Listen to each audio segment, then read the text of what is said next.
1, 2, 1, 2, 1, 2, 1, 2. I got it. Friends, if you can come forward and find a seat for tonight, be most appreciative. We've got a crowd online waiting for us.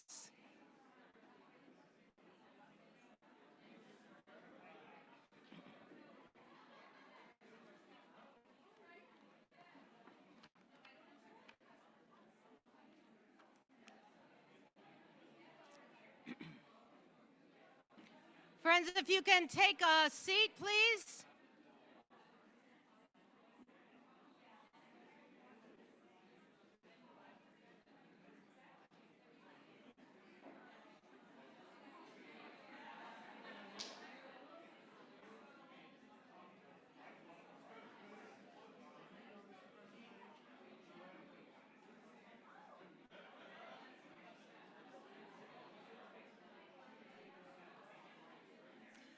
Thank you for coming. If you can please take a seat.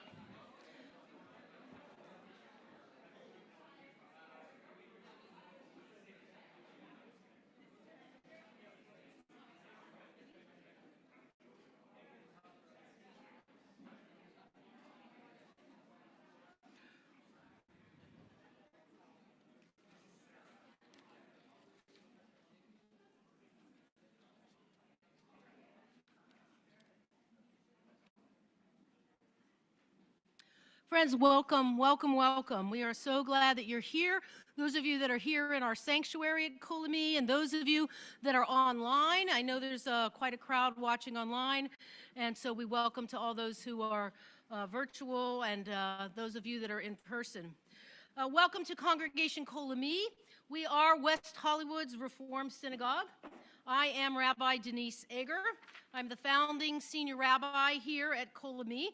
And on behalf of myself and our assistant rabbi, Ross Levy, the president of our board of trustees, Peter Mackler, we're honored to co-sponsor and host tonight's town hall combating anti-Semitism. We salute the many, many co-sponsors of tonight, which you can find all of them listed in your program as well. Our congregation was founded 30 years ago this year by LGBTQ people and their families. And we have grown through the last 30 years as a place of welcome for all LGBTQ people, people of color, Jews by birth, Jews by choice, and our non-Jewish family and friends. We are glad that all of you are here tonight to learn and discuss a pressing issue, not only in our West Hollywood community, but in our nation and in the world, anti-Semitism. It is called the world's oldest hatred. Anti-Semitism, the hatred towards the Jewish people, our religion and culture, the state of Israel, the homeland of the Jewish people and Israelis, is not unique to white Christian supremacists like we saw on display 5 years ago in Charlottesville, Virginia. It is as pernicious on the left of the political spectrum when we assume that all Jews have privilege, or couches itself in chants like to the river, to the sea. Frankly, it is all anti-Semitism. Anti-Semitism is still found in everyday life. Like CC&Rs, when you buy a home, you'll see the history that it not only forbids selling to people of color, but it also forbids selling to Jews. We'll see it in organizations and clubs that once banned Jews from participating right here in LA County. We see it in Holocaust denial and the internet that is filled with anti-Semitic screed. Tonight we will hear from people who have experienced directly anti-Semitism here in our city of West Hollywood. And we will learn from experts on anti-Semitism and the consequences of anti-Semitism. We welcome our many elected officials from our city, from Beverly Hills, John Marish as well, from our city leaders, commissioners, and heads of our commission. No one wants to be called a bigot or a racist, and no one ever believes that they are. It's always other people. But sometimes we hold ideas or repeat words or get involved in causes without examining the details. and we get caught up in spreading anti-Semitism. Tonight, let us learn together how we might, as a city, come together to build stronger bridges of understanding with one another. And we hope tonight will help us all be more aware of where there is anti-Semitism, you will find racism and homophobia marching right along. I want to share some ground rules with all of us tonight as we address this difficult subject. Be respectful to one another. This is a summit, it's a place of learning, not of hostility, not to score points against perceived opponents. Let us listen respectfully and actively with an ear to understanding another's viewpoint. Don't just think about what you're going to say while someone else is talking, but actually listen to them. Criticize ideas, not individuals. Commit to learning, not debating. Comment in order to share information, or better yet, ask a real question. Avoid blame or speculation or inflammatory language. Avoid assumptions about members of a class or generalizations about social groups. We're a no campaign zone tonight. We're in the midst of an election here in West Hollywood, and this summit is not a platform for candidates to make speeches or questions. Later on in the evening, we'll tell you more about how that can happen. So it is my privilege and honor to introduce our co-chair for this evening from the Israeli Civic Action Network, the chair of the board, Vered Elkubi Nissim. Vered, welcome to Kol Ami.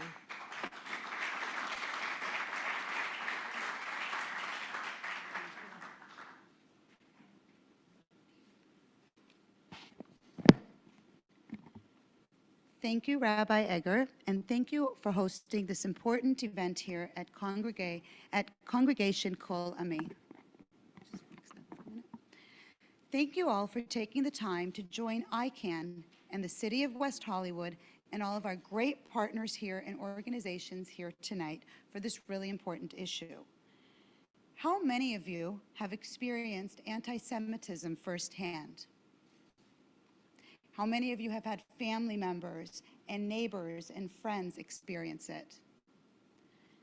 How many of you are actually doing something about it? Every one of you should have just raised your hand, because the fact that you're here and that you're taking your time to come here and learn and listen means you're doing something about it. We all want to feel safe in our communities. Do you want to feel safe going to shul or to temple on a Saturday, walking with your children and not have to look over your shoulder? Unfortunately, this is what we're experiencing today, regardless of what city you live in and regardless of who you are. I was born in Israel. I grew up here in California in a very small local community with many Jews and Israeli Americans, fairly sheltered from anti-Semitism.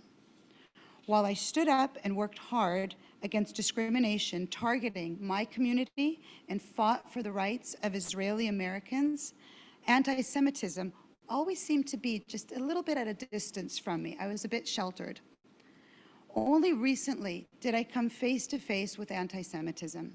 The feeling and shock were overwhelming. The most shocking part of my experience with anti-Semitism is that it didn't come from someone that we would typically think of. It didn't come from someone who hated us and that I expected it. It came from within our own Jewish community. I was recently serving on a volunteer committee that's primarily Jewish, and the matter came before the group. We had presentations from many organizations. Some were Jewish and some were not. There were a few back-to-back presentations from Jewish organizations, and a Jewish member of this committee on a couple occasions said, "Ugh, is this the Jews again?" Seriously, not the Jews again. By the second comment, I was shocked and I was speechless.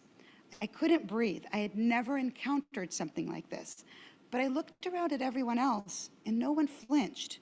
No one else was shocked. My fellow Jews were okay with these comments. I left the meeting shaking, not really knowing how to respond. And I called Dylan, and I had a conversation with him, and I said, Dylan, what do I do? And I called John Mirish, and I texted him and emailed him and said, well, what do I do? And everybody said, well, you're overreacting just a little bit because we don't think that this is the case.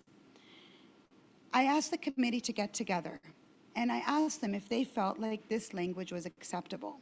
And they couldn't understand why I was so upset. They said, but he's Jewish, it's okay. What's the big deal? I asked everyone to just step back for a moment and let's change the narrative. Let's change the words from Jews to blacks. Not those blacks again. Is it those Latinos again? The room went silent. Everyone was shocked, just as many of you are shocked right now. How could I speak that way? Who dares to speak that way today where we are? The committee member who used those phrases about Jews stood up and walked over to me and said, wow, I cannot believe that my words were so heavy and so damaging. While I was sure that he was a so-called self-hating Jew, I was very wrong. I assumed completely wrong. He had no bad intent. Sometimes in our Jewish community, we're encouraged to be complacent, to put our heads down, to go with the flow. That's what we've been taught. That's what our parents and our grandparents were taught. Just move on and ignore things. But the moment that I demonstrated this double standard, my colleagues realized how we allow ourselves and others to speak of our own community in a way that we would never allow ourselves to speak of others. If we allow ourselves to speak that way about ourselves, why is it that we would be upset if anyone else speaks that way about us? So it's got to start within our own community. We've got to hold ourselves to a standard just like we hold a standard for any other religion or race. Otherwise, we're doing just what we're saying that the people who hate us are doing.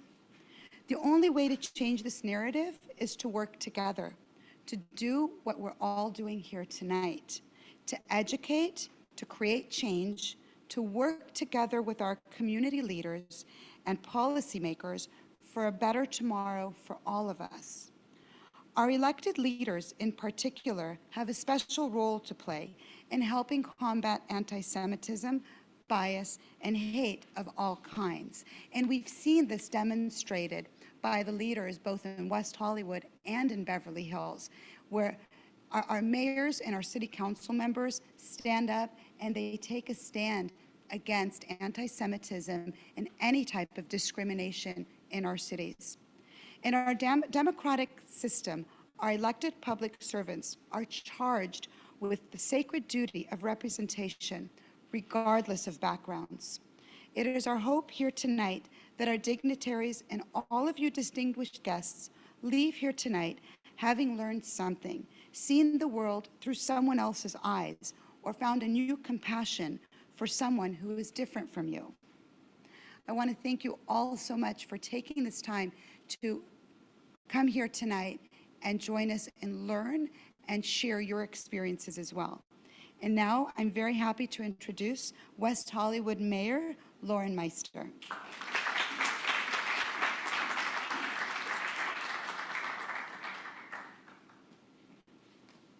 Oh, I get to be tall. Good evening, everyone, and welcome. The city of West Hollywood has a long history of commitment to inclusivity and tolerance for all people. Over the past several years, hate and intolerance, including anti-Semitism, have been a growing problem in California. The California Attorney General's 2021 Hate Crimes in California report shows that overall, hate crimes reported in California increased almost 33% from 2020 to 2021 and are at the highest level since 2001. Anti-Jewish bias events were the most prevalent and also increased 32% in 2021. And In the Los Angeles region, including in West Hollywood and in Beverly Hills, there have been recent reports of buildings defaced with swastikas, anti-Semitic flyers posted, and other incidents of harassment. This summit is an opportunity for us to come together and talk about how we define, identify, and combat anti-Semitism. The Israeli-American Civic Education Institute, along with Rabbi Egger and Congregation Kol Ami, ICANN, the Anti-Defamation League, and the Jewish Federation of Greater Los Angeles are here to help us with that discussion. Thank you all for participating in this very important conversation. I'd like to recognize my colleague, Mayor Pro Tem Seppi Shine, and our Beverly Hills Council members, Sharona Nazarian and John Mirish, LA Unified School District Board Member Nick Melvoin. Thank you all for being here. We also have some of our commissioners from the City of West Hollywood, and also former council member John Heilman. Thank you all for being here. I appreciate it. Thank you.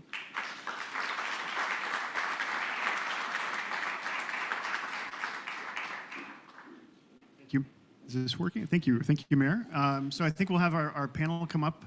Rabbi Egger, Josh Amrani, and Mr. Melvoin.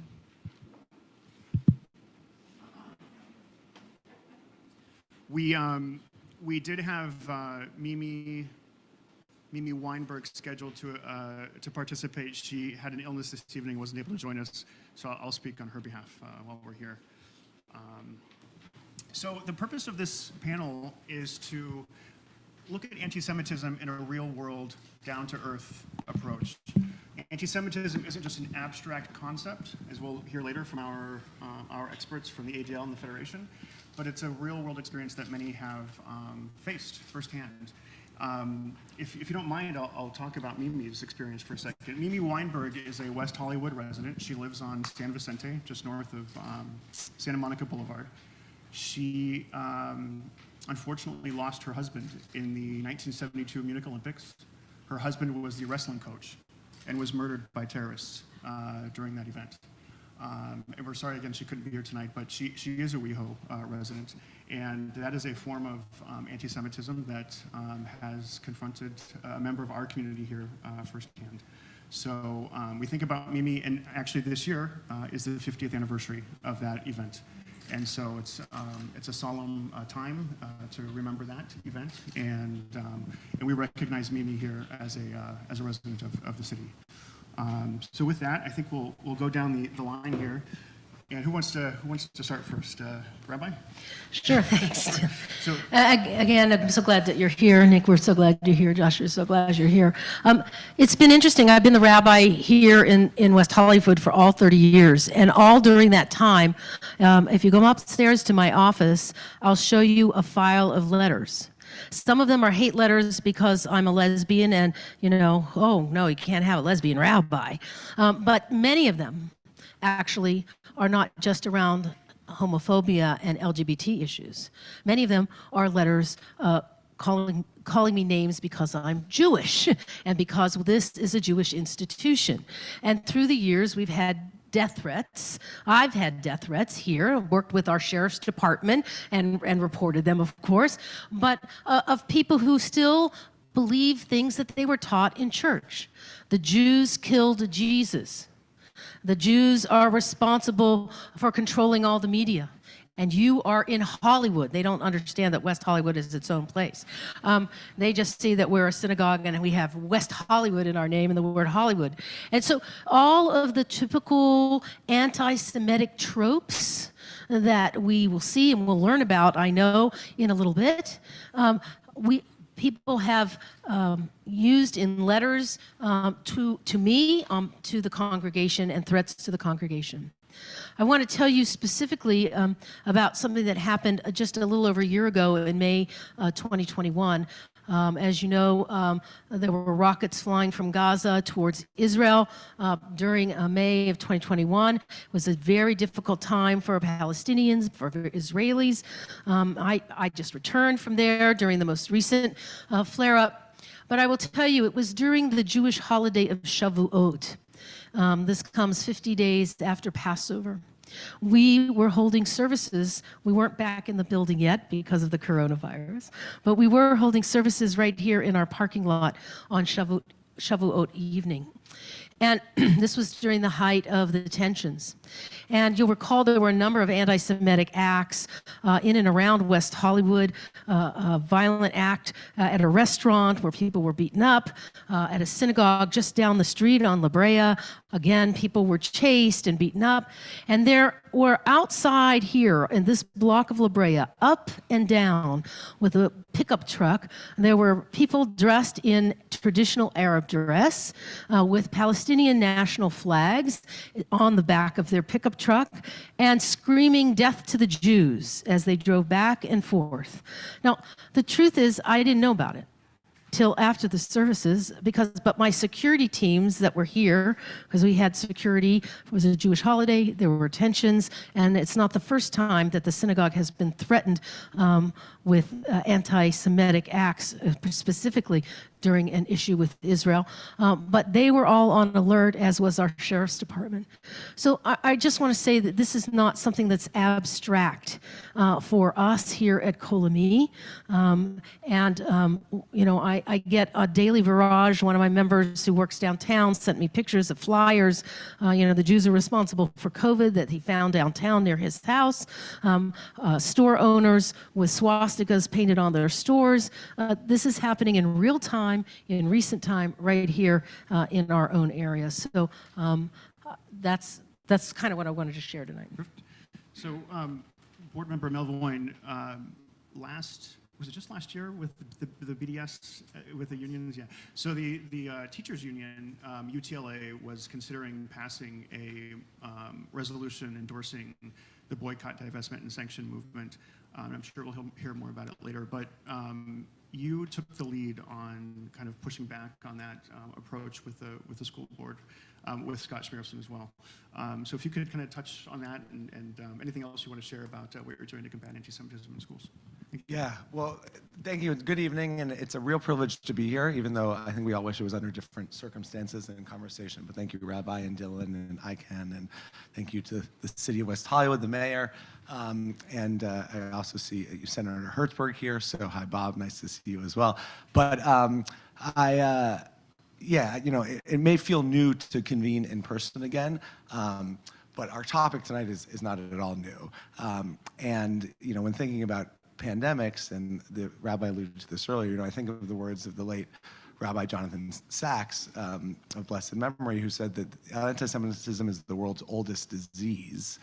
And you alluded to this too, but it's also the first indicator of other forms of intolerance and bigotry and persecution. And so I appreciate that you kind of join common cause with those other persecuted groups, because, you know, they may come for the Jews first, but not last. Like you said, we've experienced anti-Semitic incidents in the school district that I think really stem from fear and lack of understanding, whether it's the swastikas that we've had around school campuses, or the salary point class, which is a class that teachers are able to take to get additional points towards their salary, that was approved by the school district as a Middle East history class, and, you know, eroded and evolved very intentionally into a class that was anti-Israel, pro-BDS, to the ethnic studies curriculum that was a state-level curriculum, not a district one, but the first draft of that curriculum did not mention anti-Semitism as a form of persecution, of intolerance, despite, as was said, actually by the mayor, I think anti-Semitism is the most reported hate crime in the state of California. And yet, when we talked about bigotry and discrimination, wasn't even mentioned. And I don't think that that was a unintentional omission. And then, as Dylan was saying, just last year, you know, a faction within the teachers union tried to get the entire union to adopt a pro-BDS platform, which I think had folks saying a few things. One was, why is this in the realm of labor organization? They weren't, if folks were curious, passing resolutions condemning Russian aggression or genocide in Africa. I mean, this was a single issue. but also just the fear that Jewish families were expressing to me and my colleagues on the board that if their teachers' union had adopted this stance, would they feel safe in their classrooms? And I will say that I was grateful that we worked collectively to, squash that motion. But it did, I think, shake some folks out of their complacency around, oh, not here, not in LA, not when 15% of the areas that we serve, the students or their family members are Jewish.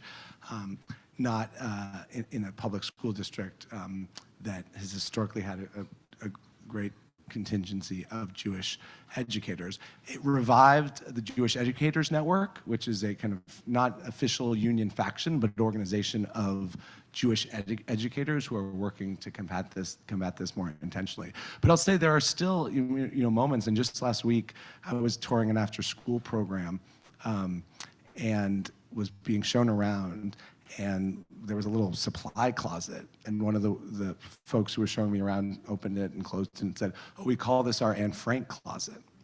This was last week in Hollywood, not in West Hollywood, but in Hollywood. Instead of just, kept walking, it's like almost what you were saying about that content, and I don't know if that person knew that I was Jewish, it doesn't matter, but just said it with such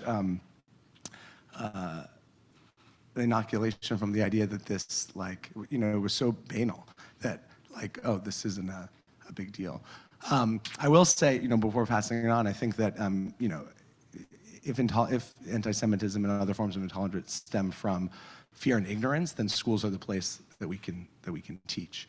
I was just at a school at the end of last year where a teacher had a great little anecdote where he was leaving school in the afternoon, and he saw one of his students, an elementary student, come by, and the student asked the teacher where he was going, and he was also a basketball coach, so he said, oh, I'm going to my other job. And the student said, well, that's funny, I'm going to my other school. And the teacher said, oh, what do you mean by other school? And he said, I'm going to Hebrew school. And this African-American teacher said, oh, what do you learn there? And the kid said, nothing much, just how great my people are, which I love because it just shows, how we can build up students. I'll tell one final anecdote. My wife is originally Norwegian, and her father lives in Oslo. When we were planning our Jewish wedding in Oslo, we were talking about the hora. Hora, unfortunately, is a cognate, and so in Norwegian, means something different than the hora. But he started singing every word to Hava Nagila. I was like, I don't know every word. I know Hava Nagila. Then you repeat. He knew every word, and he just remembers when he was in 4th grade, and his mother, who's still alive, my wife's grandmother, lived through the Nazi occupation of Oslo. But his father in 4th grade took 2-month unit on Judaism and the Jewish people and learned Hava Nagila, and still to this day, in his 70s, knows the song and had such respect for the people. We had, incidentally, an incredible hora with a Norwegian band. But it just showed me that what you learn in school matters, that these things are important, and that we have to be explicit about teaching tolerance, and that's what we're committed to do. And in response to that BDS motion, my colleague Scott Schmelson and I brought forth a resolution that was passed unanimously by the board, recommitting the school district to fighting anti-Semitism wherever we see it, affirming the Jewish people, our contributions, and making sure that it's something that we're acutely aware of, and so I kind of wanted to end on that optimistic note because I think we're doing good work. And one other point of optimism I would say too is that within the union, which is UTLA, we now have a collection or a caucus of Jewish teachers, and they call themselves JUTLA. So there's a nice caucus within UTLA also promoting education about anti-Semitism and Jewish culture and life. So thank you for your work there. Josh and Ronnie, you are a member of the Persian Jewish community, and I think many of us here, it was worldwide news. There was a altercation, to say the least, on La Cienega, not within the boundaries of West Hollywood, but bordering West Hollywood. Similar to what the rabbi had mentioned, and I think you mentioned that specific incident as well. You recently experienced a similar incident that didn't, thankfully, rise to that level of violence, but can you share your approach? Yes. First of all, thank you everyone for being here, and Dylan, thank you for putting this together to give me a platform to share my experience. I'm going to try to keep this very short because, again, this situation that happened to me was a few months back at a restaurant lounge for a friend's birthday. And as a group of friends and I are standing around, suddenly a guy around my age comes up and starts speaking to me in Arabic. And I said, I'm sorry, I don't speak Arabic. He goes, where are you from? I said, I'm from LA. He goes, no, where are you from? What are you? I said, I'm American. He goes, no, you're not American. Where are you from? I said, well, my family's from Iran. He goes, okay. Are you a Zionist by any chance? And I'm standing there saying, oh shit, what's this? Oh, sorry. And I'm like, where is this thing going? And I said, I'm sorry, I don't know what that is. And I'm not here to get into international politics. We're just here for a friend's birthday. Have a nice night. The guy goes, you didn't answer my question. Are you a Zionist? It's either yes or a no. Suddenly, fingers are getting in my face, and I'm seeing my friend from the back starting to tense up. I'm starting to tense up, and I'll have to kind of tangent off on a little story. Back in middle school, I used to get bullied for keeping kosher, and I had one incident where I had my shirt ripped apart, and I just kind of took it, and I sat there, and I went to the principal's office and said, we're glad that you just took that because you would have got suspended too. And I always thought to myself for years, I said, what would have been right for me? Would it be right to defend myself, or should I have taken that and let it get worse? Because I don't know where that could have ended. So I started taking self-defense classes. I started learning, I said, this is never gonna happen to me again. So I'm there in this situation. I would consider myself pretty well trained. And I'm sitting there, my friend's waiting for a signal. He's waiting for me to say something, for me to do something. And instead, what do? I put my head down and I say, I don't know what you're talking about. And I keep it going, and I keep it going, and I'm just hoping this guy goes away. Suddenly, he calls in two of his friends. He goes, hey, we got some Zionists here. Come here. Abdul, get over here. I said, oh, God. I started getting a lecture on the protocols of elders of Zion, something like that. And I'm like, God, please, not tonight. This is not, because part of what's going on in my head is what happened during the Sushi Fumi incident. The concern I had, I said, we could take these guys, though I'm sure there's plenty of people here who don't advocate violence, but this was turning into a borderline self-defense issue because this was a very aggressive situation. And I'm thinking about what happened during the Sushi Fumi incident, where everyone was watching all the posts on Instagram and how LAPD responded to that. And at the end, we heard nothing. The guys were let go. I guess it was kind of chalked up to being a street fight or something like that. But everyone saw the video. Everyone saw what context that incident happened in. And I'm thinking to myself, if I do anything, am I going to jail? Do I have to become a victim again? Or should I do something more? So after the incident, we kind of put our heads down and we just kind of let this thing pass. Thank God they kind of went away on their own. But that's when I reached out to Dylan. I said, hey, this thing happened to me. I don't know who to call. I don't know who to talk to about this.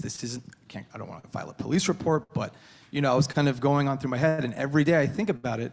And Dylan thought that it was important for me to come and reach out because, as Vered said, we're taught, unfortunately, in our community to just put our head down, suck it up. It happens to everyone. Just take it. But now this thing is meeting us where we are. This is coming to our streets, our homes, our restaurants. And these are people who are not politically active. I'm not politically active. I'm just, a local business owner. And we are all concerned, my friends and I, the people who witnessed this, the people who witnessed Sushi Fumi, are all wondering, where's this going to end? Who's coming to help? Because we're not seeing any help coming from anywhere. So that's my story. And by the way, one of the things that I think people don't know is that after that incident, there were videos and photos posted online, and the young men who were targeted that night were stalked, cyber-stalked and harassed for a month following that event. So I think your choice to de-escalate and avoid was the right one. But again, this forum tonight is one way to confront that threat, so we're doing it here together. And I applaud your decision to de-escalate that. So I think we're good. So thank you all for your participation. Thank you, board member. Thank you, Josh. Thank you.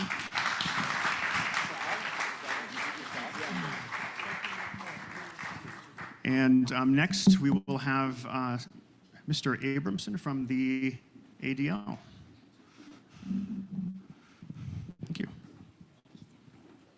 So thank you all and good evening. First, I want to congratulate and thank Congregation Kol Ami and ICANN for the leadership in putting together this panel this evening. This is part of what we all need to do, which is to speak up. And what we heard from all of our panelists this evening is instances where these are very personal stories.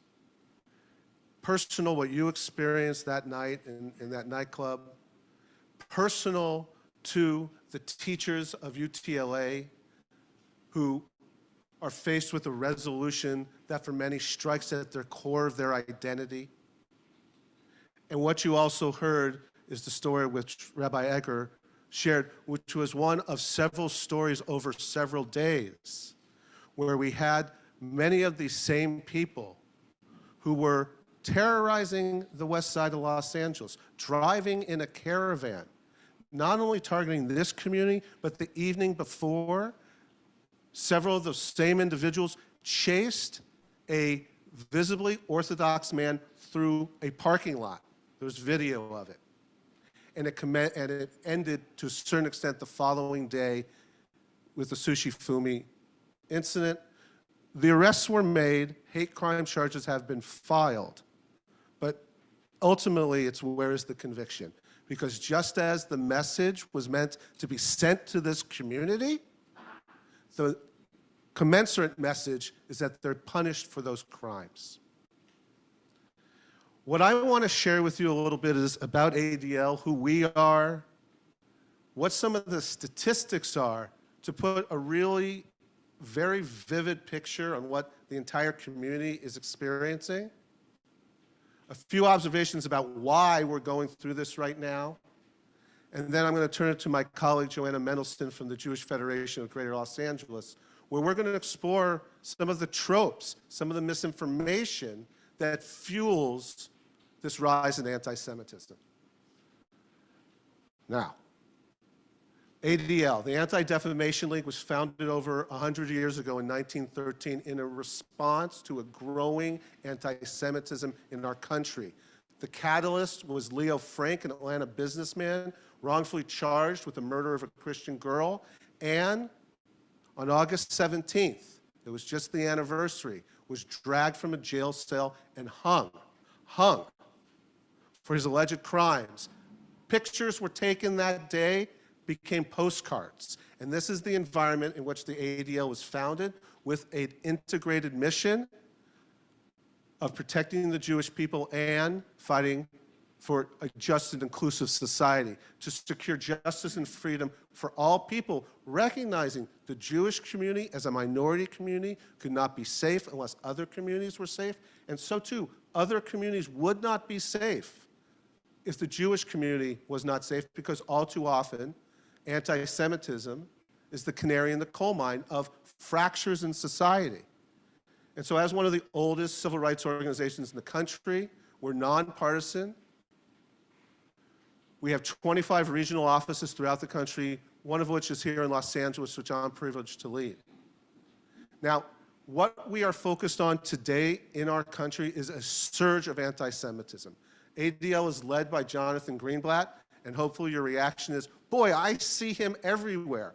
And it's purposeful, because this is a moment of unparalleled challenge. There was just a documentary on CNN on Sunday. For those who might have seen it, it's going to be rebroadcast, or hadn't seen it, it will be rebroadcast. And one of the points Jonathan made during the interview and makes in his book, It Could Happen Here, is that what we are going through is this anti-Semitism, which is on both the right and on the left. It has a different composition. On the right, Jonathan analogizes it to a tornado. It's violent, it's in front of you. It is lethal.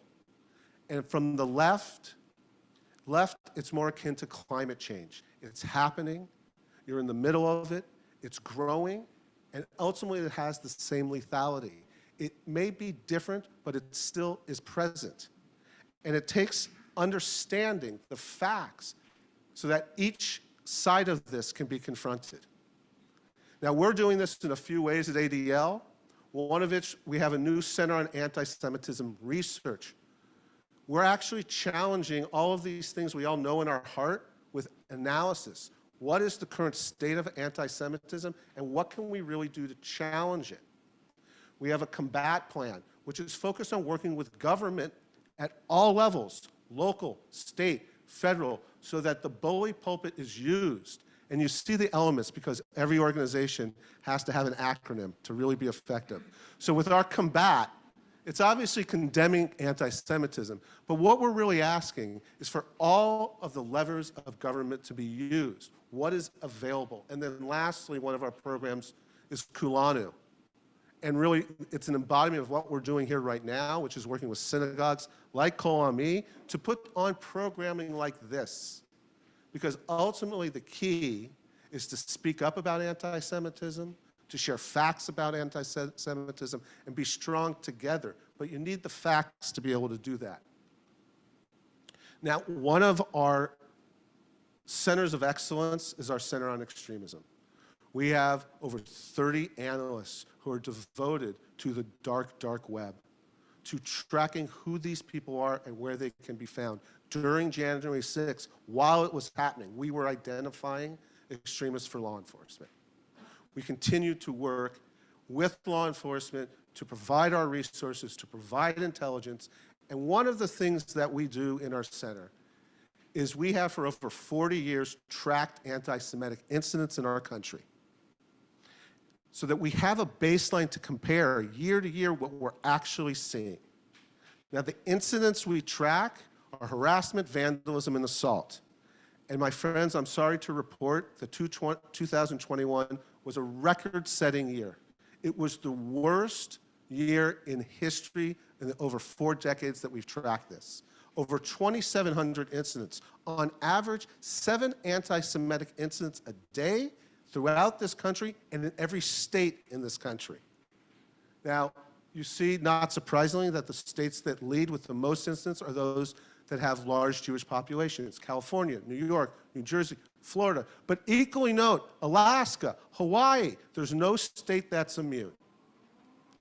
And what we saw also is here, you see the number of incidents that has risen, particularly in 2021, 34% rise year to year nationally. But look at the number of assaults. The number of physical assaults rose exponentially.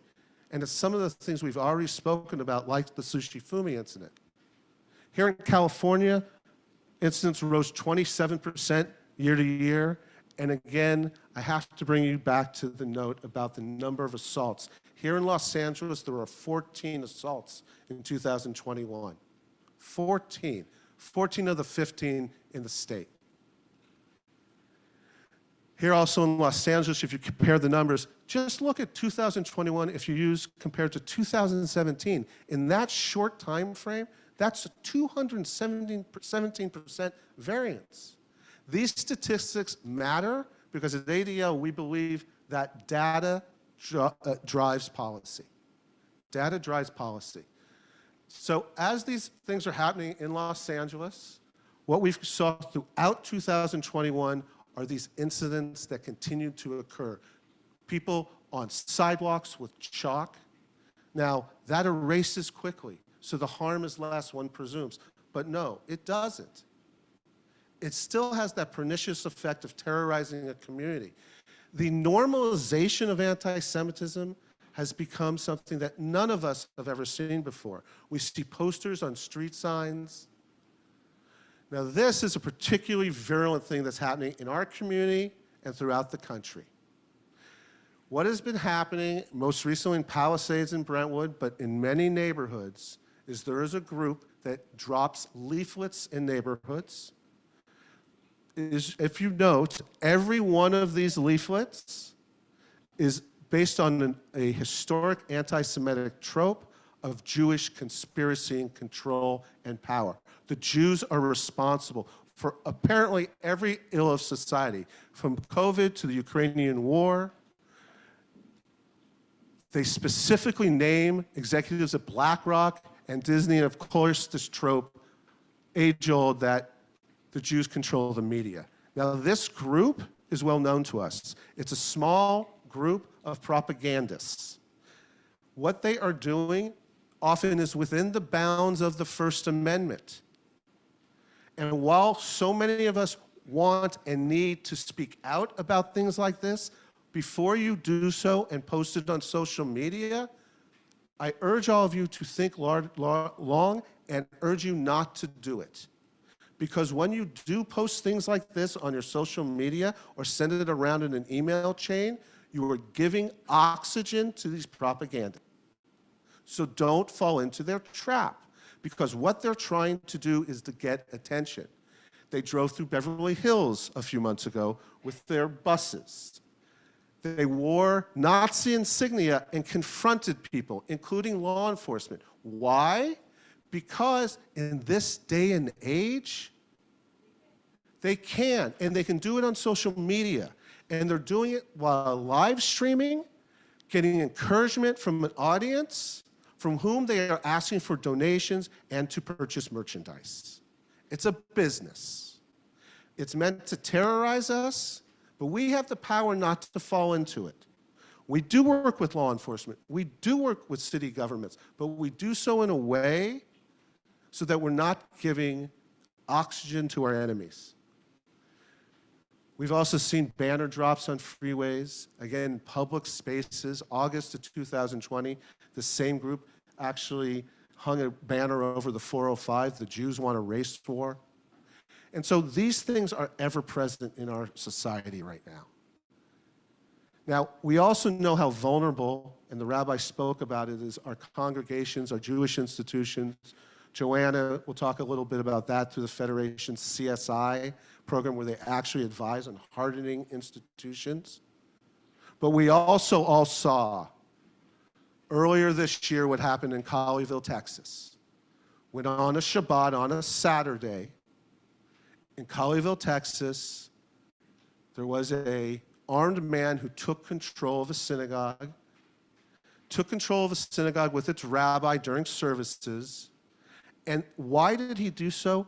It was based on an age-old conspiracy, an age-old anti-Semitic myth of Jewish power and control. If he took control of a particular temple, well, all rabbis know other rabbis, and there was a rabbi in New York who'd been seen in a picture with President Obama. Had the first Seder in the White House. So that myth, that would simply result in the release of the prisoner. So on that day, it again exposed how vulnerable not only is our public space, but Jewish institutions in particular. Now, what happens in the real world is certainly happening online, and they're intimately connected with one another.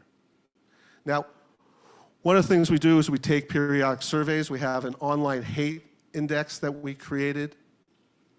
And what we found, in some sense, the good and the bad news, is that the Jewish community feels equally harassed online as to the non-Jewish community. But those numbers are absolutely outrageous. That 37% of Jews experience any online harassment is also a reflection that that's the same thing of the community at large. So one of the factors in why, and we'll get to this, why this rise in anti-Semitism is social media, is the ability for all of this to spread like wildfire.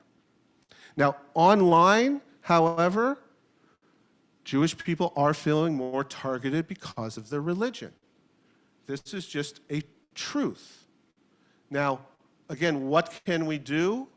One of the things right now that's happening in Sacramento is a pending bill, AB 587, that would actually begin to regulate social media companies. It would require that all large social media companies on a quarterly basis report to the Attorney General what their hate crime policies are, their hate speech policies are, and then what they're doing about it. It's going to be voted, hopefully out of the Senate next Wednesday and on to the governor for signature. ADL is very proud to have helped to sponsor that bill and worked with the author, Jesse Gabriel. Now, what really, in many ways, exploded was last May and June, an explosion of anti-Semitism that coincided with the armed conflict between Israel and Hamas. Now, during this time period, we saw violence in our streets, and we saw outrageous things happening online. We did a snapshot of one of those weeks in May of Twitter. There were over 17,000 tweets with some variant of Hitler was right. And that kind of vitriol online does translate. Just within that month or so, we saw from the beginning to the end of that period a 75% rise in incidents. What we saw here in the streets of LA, which we've spoken about, is the Sushi Fumi incident. Now, that incident, that assault, part of what happened is the caravan pulled up in front of the restaurant. Several of the people from the vehicles jumped out, and they demanded to know who's a Jew. It's a variant of, are you a Zionist? And one of the most shocking things is, one, they were assaulted viciously. Viciously. One of the things that happened is the entire community came together. The night of the assault, ADL, the Federation, we were speaking to the mayor, we were speaking to the LAPD at the highest levels. ADL, we offered a reward, and we rallied together. In fact, it's the first time I met the rabbi and Dylan with ICANN. Was a press conference we held on the Friday after the incident. The community coming together. And this is the moment we're in. With what happened at Sushi Fumi, it also, for many people who may not be visibly identifiably Jewish or had thought about the risks, it brought in a different and new way that people had never experienced before, the threat that exists. And it's left people scared. It's left the Jewish community scared. We did a poll shortly after these events, where 3/4 of the respondents said they were more worried about anti-Semitism than before. 60% within that short period of time said they personally had experienced some form or witnessed some form of anti-Semitism. We did a poll at the beginning of that year, similar percentage, but over 5 years. So this is the environment. In 2022, the preliminary numbers are worse than 2021. So one of the things that, as we talk about the facts, the numbers, is also the fundamental question of what is anti-Semitism. Now, when we're putting together our audit, we have a very rigorous process. Not everything comes into that audit. We're very, very precise about what should or should not be included in our audit. What is anti-Semitism? But at the core is also a recognition of who are the Jewish people. Now, one of the things that often gets overlooked and often falls into tropes and stereotypes is that the Jewish community is very diverse. All different races. Current numbers are approximately 20% nationwide are a Jew of color. The Federation recently did a study of Jewish LA, confirms much of this. It's not monolithic, our Jewish community. For many Jewish people, at the very core of who they are is the connection to Israel. For some people, it's not part of who they are. It's a religion, of course, but it also is an ethnicity. So one of the truisms is the complexity of who is a Jew. There's all different types from different areas of the world, Sephardic, Ashkenazi, Mizrahi. And one of the challenges in discussing this topic is to take the time, and for many Jews, they may not appreciate this diversity because of how we grew up or the communities we're within, and certainly many non-Jews.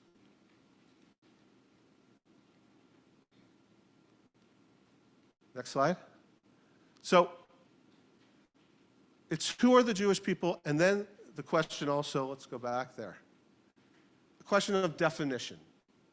What is anti-Semitism? Now, this is something that is often a struggle. For our purposes tonight, it's a broad definition, but I do want to share that definitions matter and definitions can be helpful. Definitions can be a tool. For example, there's the International Holocaust Remembrance Alliance definition, which is a tool. It is used often by law enforcement, campus administrators, other organizations to help with the definition so that rather than relying on the old Supreme Court Justice Potter Stewart when it comes to pornography, you know it when you see it, people need definitions if you're going to call people to abide by something. So that is one of the issues of when you're having this conversation and table setting. And of course, just like any other form of bias, and anti-Semitism is one of them, it's deeply embedded in our culture. Again, we go back to 1913. And sometimes it's overt, sometimes it's, are you a Zionist? And sometimes it's not so overt. Sometimes, frankly, part of it is understanding the context, which Joe is going to share with us in a moment, so that you can use your voice. This is what we ask of all of you at ADL, is to speak up, share facts, stay strong, but you have to have the base level understanding to be able to do so. So just finally, as I'm wrapping up, there's a couple things that are very unique about anti-Semitism, and a lot of it falls into old historic tropes. Tropes about power. All those flyers that I shared with you, it's about the sense that Jewish people have inordinate power and they use it for nefarious purpose. A disloyalty. We do something called the Global 100, which is a set group of questions that we have asked around the world over and over again. The last time we did this, 41% of people around the world questioned whether Jews had more of a loyalty to Israel than their own country. Things like greed, and again, many of the things we've talked about play into these old historic tropes. Deicide and blood libel, Holocaust denial. Now, one thing just to add to the trope of Holocaust denial fueling anti-Semitism is also, more recently, Holocaust normalization. We are repeatedly seeing elected officials, community leaders, using analogies for the Holocaust when it comes to masks, vaccines, and what it does is it normalizes the Holocaust. It lessens the unique horror that was. And then finally, also, we talked a little bit about sometimes anti-Zionism does fall into that trope of anti-Semitism. One helpful hint, now just to be clear, ADL, we're a supporter of the two-state solution.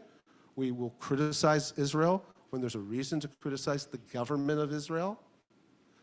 But one of the most helpful framings to get a sense of when anti-Zionism crosses over into anti-Semitism is the 3D test, formulated by Natan Sharansky, who was a refusenik in the Soviet Union, moved to Israel, became a politician, head of the Jewish Agency. The 3 Ds is if criticism of Israel applies a double standard, engages in delegitimization, or demonization. If you apply those things, you can often very quickly discern when criticism crosses over the line. And so just lastly, as we wrap all this together, the uniqueness of anti-Semitism in many ways is this nature of conspiracy, that the Jews and the Jewish community is working together, underlying a lot of these age-old myths and stereotypes, but using a collective in a conspiratorial and a nefarious way. It's the unique form of hatred. Unfortunately, it's growing and growing. Now, the one last bit, because you got to end on some optimism and hope, is things like this. It's things like this, gatherings like this, where people take the time to be educated. Because the hope is that what you learn here, you'll take with you. It will inform you.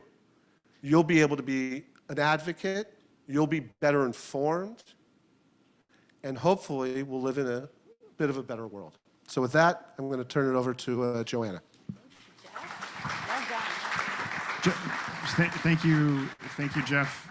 Thanks, Jeff. And I want to introduce Joanna Mendelsohn from Jewish Federation. I also want to take a quick note. Mimi, can you wave hello? Mimi joined us in the. Thank you so much. We spoke about your story earlier, and I wanted to recognize you. So thank you so much for joining us. Joanna. All right. Great. Yeah, good. All right. Thank you so much. Are we depressed yet? So ready for part two, part three of more. So what Rabbi Eager talked about really resonated with me. And if I could share a little bit about my background. For 21 years, I monitored domestic terrorism, working with Jeff and Ariella at the ADL.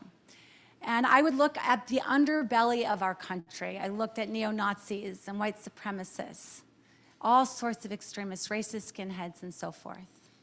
And one case I was working on over 2 years, working on having access to a conversation of an Estonian 13-year-old boy who was operating an entire neo-Nazi arm from Estonia here in America. One of the individuals who got caught up into this organization was a man by the name of Clemo.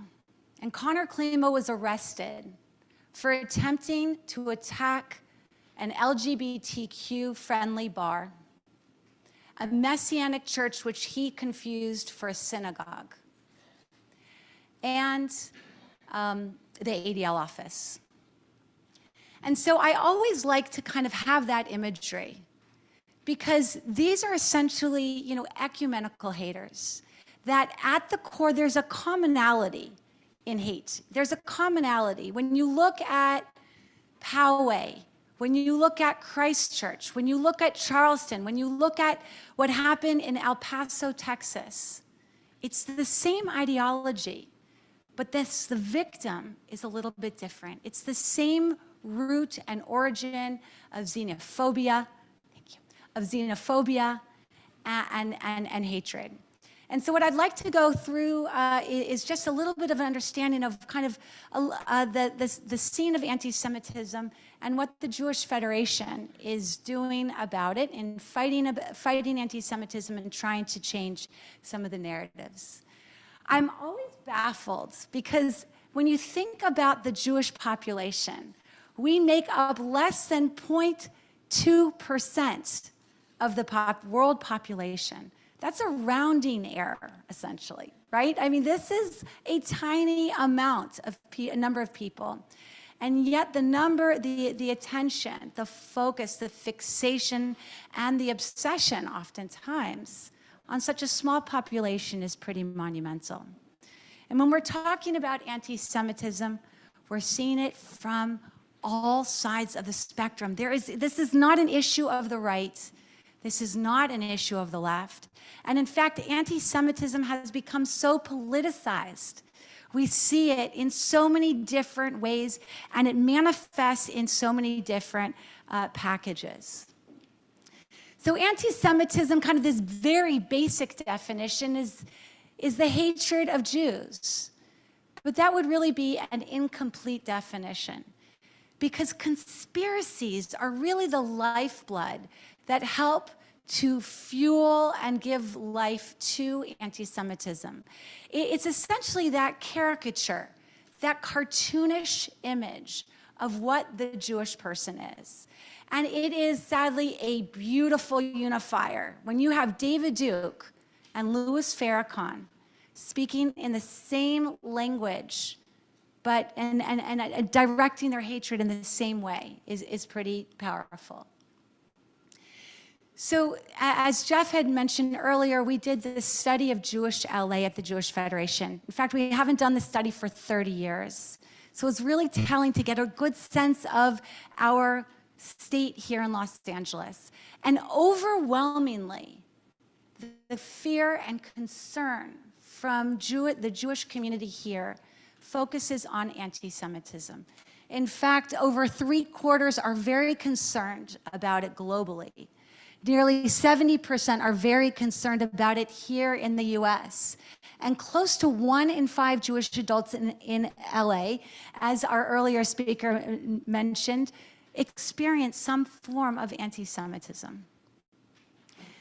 And so the conspiracies, what I would call macro conspiracies, these are the big tropes out there that are age old. These are the conspiracies that have kind of sustained themselves over time.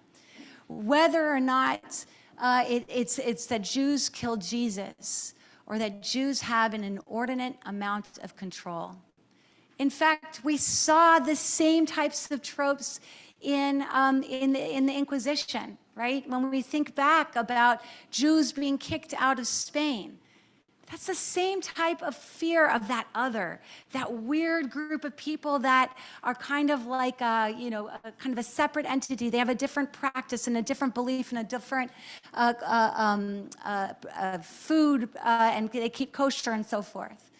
And in fact, I put a number up there, 109 to 110. That is a number white supremacists actually identifies how many people were kicked out, how many countries Jews have been kicked out of, 109. And why do they say 110? Because they're hopeful thinking that America will be the 110th place that they will no longer exist.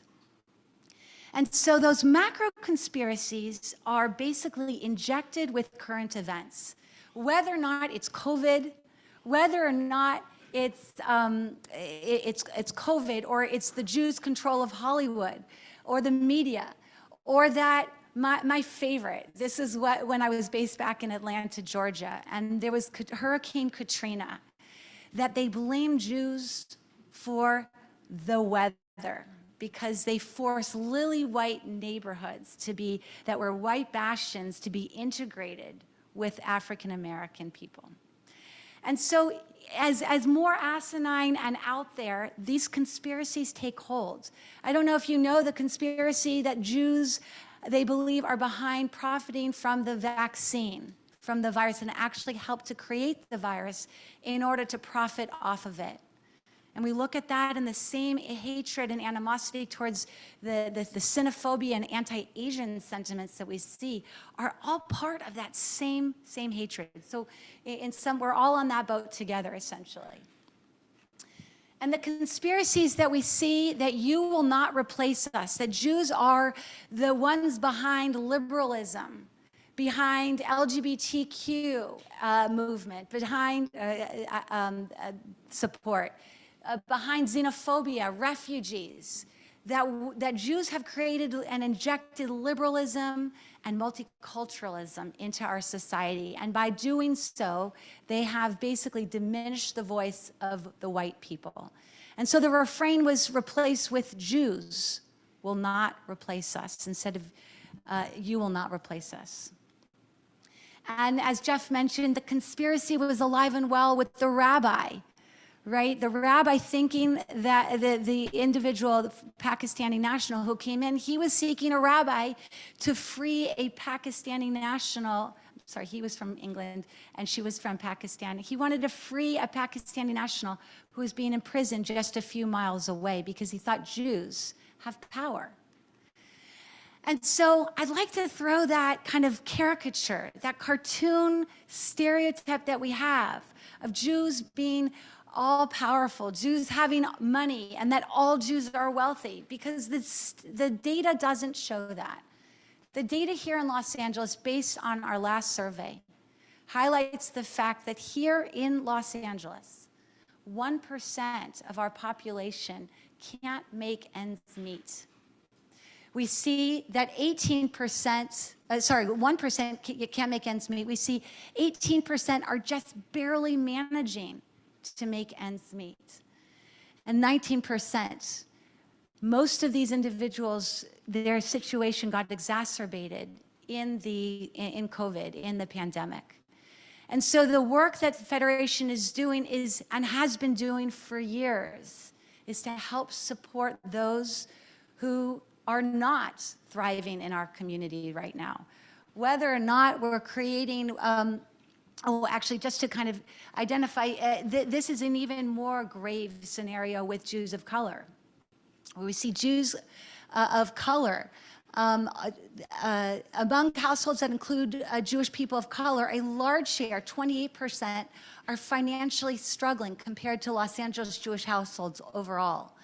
And that stereotype that all Jews are white, right? That doesn't fit within the stats that we're seeing here in Los Angeles, where we have Mizrahi Jews, we have Sephardic Jews, we have Jews from all across Ethiopian Jews and so forth. So what are we doing? We're helping frail seniors. We're helping Holocaust survivors who are finding themselves destitute or who are suffering from enormous trauma, lived trauma. We are helping others emerge from poverty. We have a whole program with the Ezra Network that helps those who need mental health. And so there's ways in which we're helping, but again, that caricature of Jews being kind of the globalist and helping to support and manipulate and puppeteering the strings at the top doesn't actually jive with some of the statistics.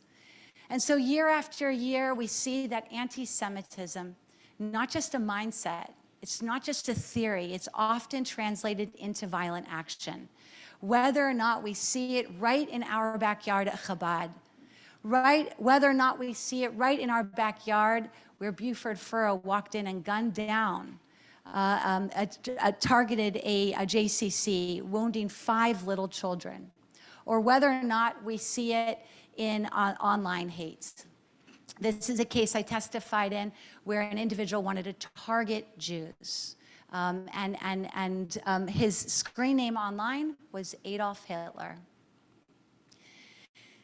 The other side of the spectrum, certainly, though, is very important to note.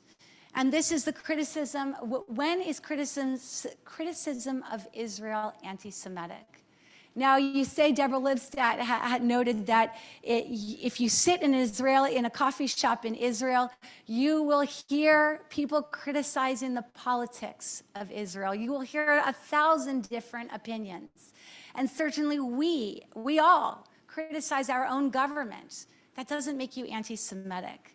But where it does cross the line, we identify in 3 major ways, in addition to the 3 Ds. Anti-Zionism crosses into anti-Semitism when Jews feel disenfranchised, when they feel vilified, or when they feel collectively they are held responsible for something in the Middle East. Across the ocean, when Jews are targeted here and asked, are you a Zionist? When they're targeted here and held responsible for, as collectively as Jews, for events in the Middle East, that is anti-Semitism. When anti-Semitic tropes are engaged, all those tropes that we talked about, those age-old tropes, that is anti-Semitism. And when they are denied a sense of nationhood, a peoplehood, or a right to self-determination, that is anti-Semitism. And so sadly, right in our own backyard, we see the case of Rose Rich. This is a student at USC campus who was vocal and proud of her identity and proud of her pro-Zionist views. And unfortunately, she became target of a monsoon of attacks, not just for her ideology, not just for her beliefs, but identifying her association with Hillel, for being a Jew, and all of these images, perhaps too small for those in the back. But you see all of these different graphics she was personally targeted for her Jewish identity and her views. And frankly, if you don't feel confident enough to share your views, if you identify as a Zionist, that is a sense of one's self-identity. And you have to hide and submerge that identity and feel that you can't have your Magen David out, you can't have your Star of David out and proudly wear it. That is the denial of someone's self-identity. And that can lead its way very, very quickly into anti-Semitism. And so sadly, the Federation has had to beef up our focus on security. In collaboration with the ADL, who works on a lot of the intelligence, CSI community, our CSI community initiative for security is focused on monitoring and tracking and has phones on Shabbat that will light up in Orthodox synagogues so that they don't violate the Sabbath, to help communicate messages where that community may be targeted. And sadly, we have to do that in today's day and age. So these are the factors, many factors, that have kind of unleashed the Pandora's box, whether or not it's epidemics or war or economic crisis. Jews are blamed. It becomes an easy scapegoat, an easy target. And it basically, you just kind of let it unleash, and suddenly we see Jews being targeted. Oh, sorry. But one of the things that we have to understand is that we can't speak out against anti-Semitism alone. Because if it's just our voice, that is not enough. And we need to look at other allies. And we need to speak up for other allies. This is the role of the Jewish community, and this is the role of all of us, to come together and to spotlight with a vociferous and immediate and direct voice that this is unacceptable. Because there have been way too many incidents around our country in which we have seen this kind of this epidemic of hate fester. All right, so now that was dark. What can we do, right? What can we do?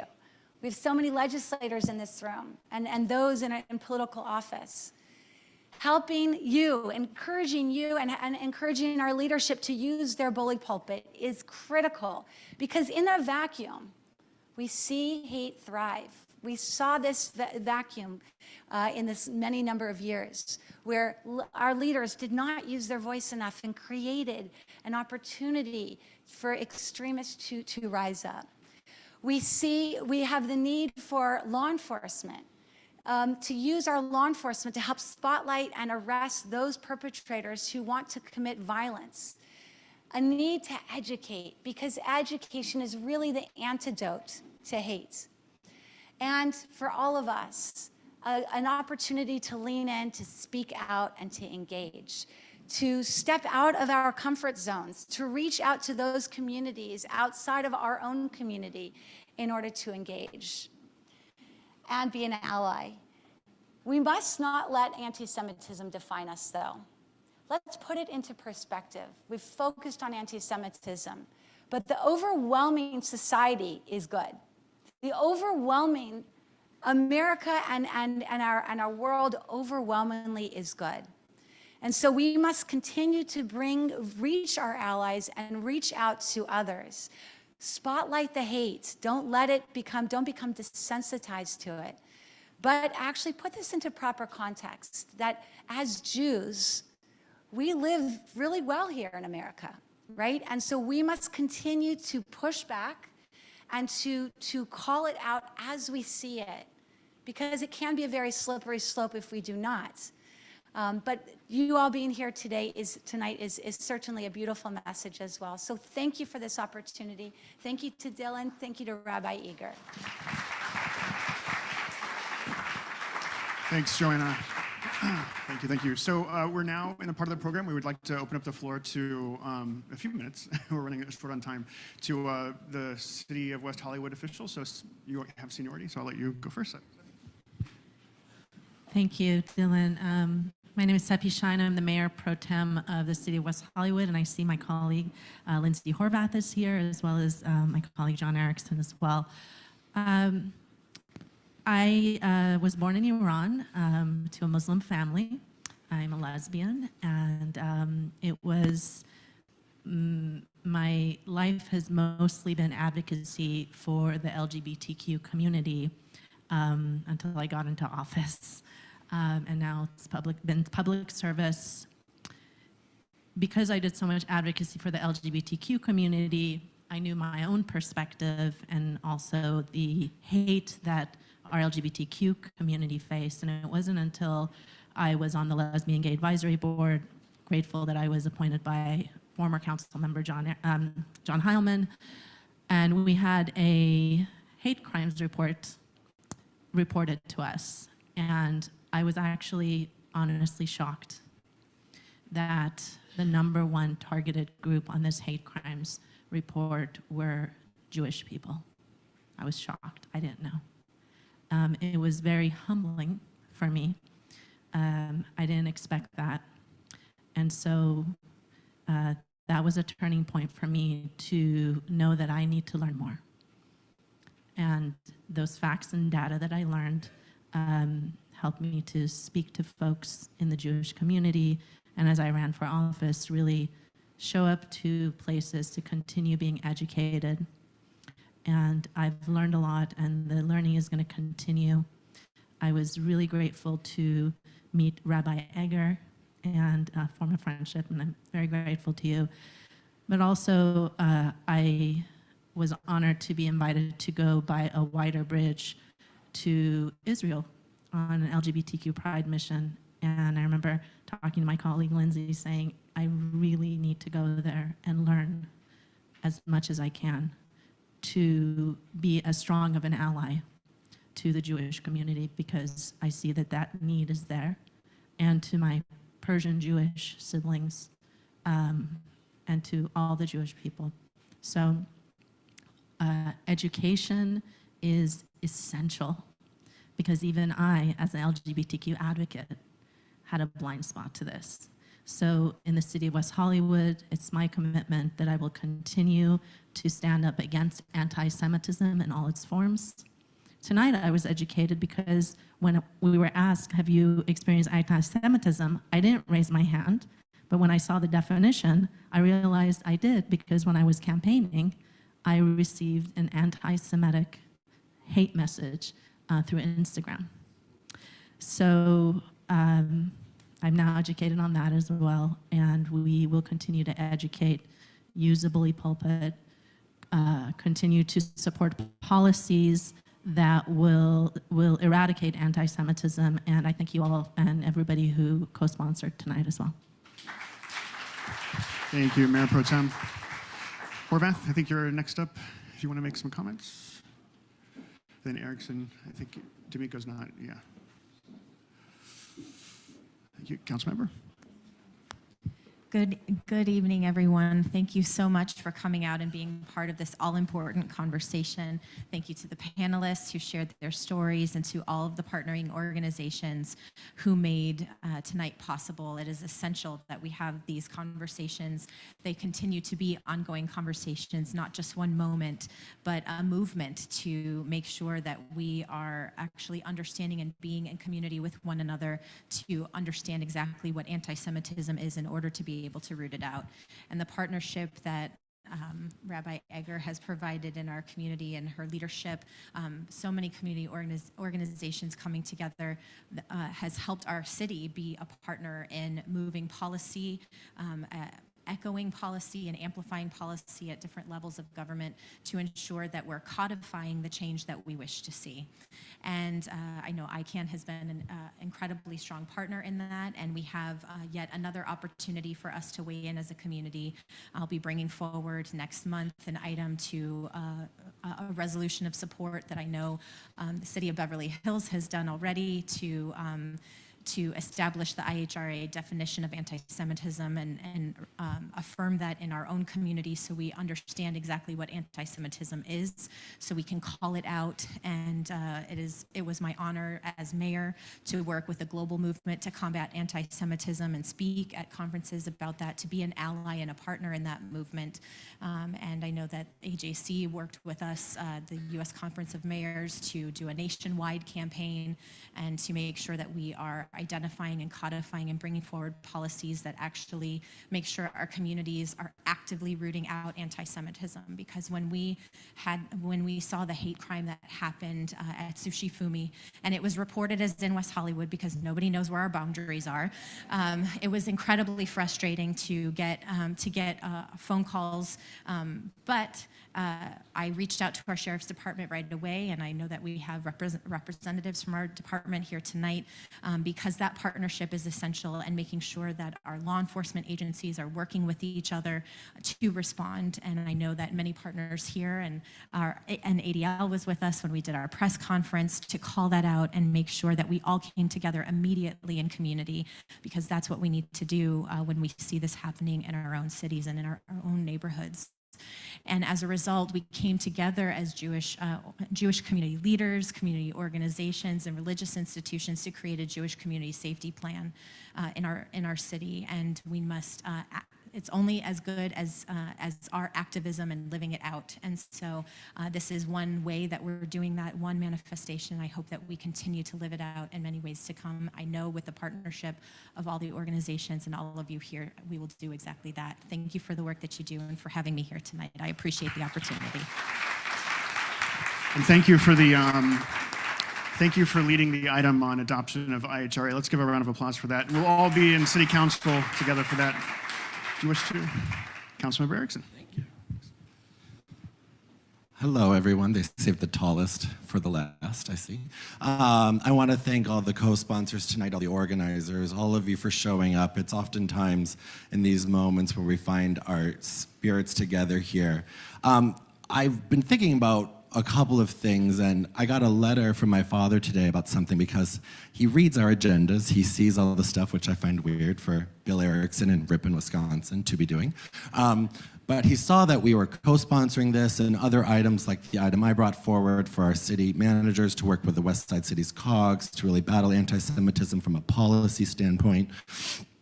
And he sent me something that I completely forgot about. I grew up in Ripon, Wisconsin. It's 7,289 people. I lived by the sign my whole life, and we didn't have a large Jewish community there. But I oftentimes talk about my grandmother, Gladys Fritzko, who was in the Women's Auxiliary Corps and didn't get to see the sides of World War II that my grandfather, Jim Erickson, saw.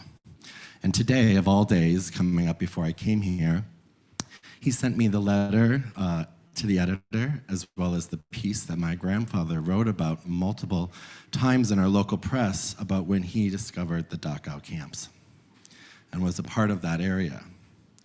And the photos that he always made sure that we knew would never happen again, to make sure this denial, this horrible anti-Semitic rise and hatred that our amazing presenters just really showed why we all need to band together now more than ever talked about. There's something godly about it arriving at my doorstep today before I saw it, and I sat there for a moment and thought of him, and thought of the work that we still have to do. And he wrote that in the early 90s in a place like Ripon, Wisconsin. But the work that I'm very proud that the City of West Hollywood and our mayor and the council for co-sponsoring this really important item, but ultimately all of you and the dedication we have to have right now and today to ensure that anyone that experiences hate, no matter who, where, or however you love, it's not something we will ever accept. And so I want to thank everyone. Kol Ami is this really beautiful and special place. Dylan for all of he does, and most importantly for all of you for the promise I know we're making here tonight for each other. Thank you so much.